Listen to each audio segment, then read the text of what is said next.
ஸ்ரீ மகாகுரப்யோ நமஹ. ஹரிஹி ஓம். சதாசிவசமாரம்பாம் சங்கராச்சார்ய மத்யமாம் அஸ்மதாச்சார்ய பர்யந்தாம் வந்தே குரு பரம்பராம். ஜெம் டிவியின் நண்பர்களுக்கு எனது வணக்கங்கள். இன்றைய நாள் அனைவருக்கும் இனிய நாளாக அமைய எல்லாம் வல்ல இறைவனை வேண்டி இன்றைய எம்மதமும் நம்மதமே நிகழ்ச்சிக்கு செல்வோம். இன்னைக்கு நம்ம பகவத்கீதையிலிருந்து ஒரு ஸ்லோகத்தை விரிவான விளக்கத்துடன் பார்ப்போம். பிரம்மன் யாதாய கர்மாணி சங்கம் த்யக்த்வா கரோதி யஹ லிப்யதே ந ச பாபேன பத்மபத்ரம் மிவாம்பசாஹ. இந்த ஸ்லோகம் ஸ்ரீமத் பகவத்கீதையின் 5வது அத்தியாயமான கர்ம சந்நியாச யோகத்தின் 10வது ஸ்லோகம். போன 2 ஸ்லோகங்களில் கிருஷ்ணர் ஒரு சாங்கிய யோகியின் குணங்களை சொன்னார். இப்போ மறுபடியும் மீண்டும் ஒரு கர்மயோகி எப்படி இருக்கார் என்பதற்கான அந்த விஷயத்துக்குள்ள வராராம் கிருஷ்ணர். முதலில் கர்மயோகியை பத்தி சொல்லிட்டு அப்புறம் சாங்கிய யோகியை பத்தி சொன்னார். திருப்பி இப்ப கர்மயோகி எப்படி இருப்பார் என்று அவரோட குணத்துக்கு வராராம் நம்மளோட கிருஷ்ணர்.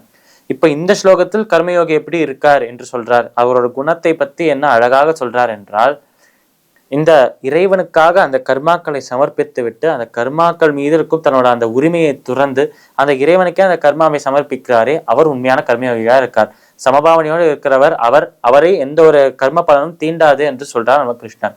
அதே அழகாக அவர் சொல்லும் அந்த வார்த்தைகள் என்ன என்றால், பிரம்மன்யாதாய கர்மாணி சங்கம் தியக்த்வா கரோதியா. அதாவது பிரம்மன்யாதாய கர்மாணி, அந்த பிரம்மத்திற்கே தன்னோட கடமைகள் எல்லாத்தையுமே சமர்ப்பிக்கிறவர்கள்.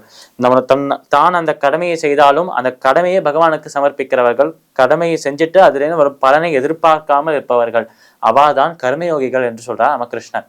பிரம்மன்யாதாய கர்மாணி சங்கம் தியக்த்வா கரோதியா.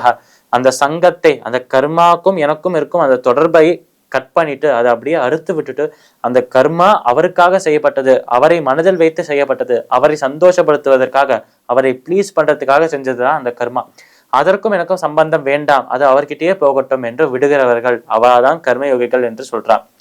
அதனால அப்பேற்பட்ட நபர்கள் லிப்யதேன ச பாபேன பத்மபத்ரம் இவாம்பசாக.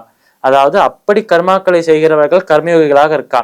இவாளை பாவம் அண்டாது, இவர்களை பாவம் தீண்டாது, இவாளுக்கு புண்ணியம் மட்டும்தான் வரும் என்று சொல்றார் கிருஷ்ணர்.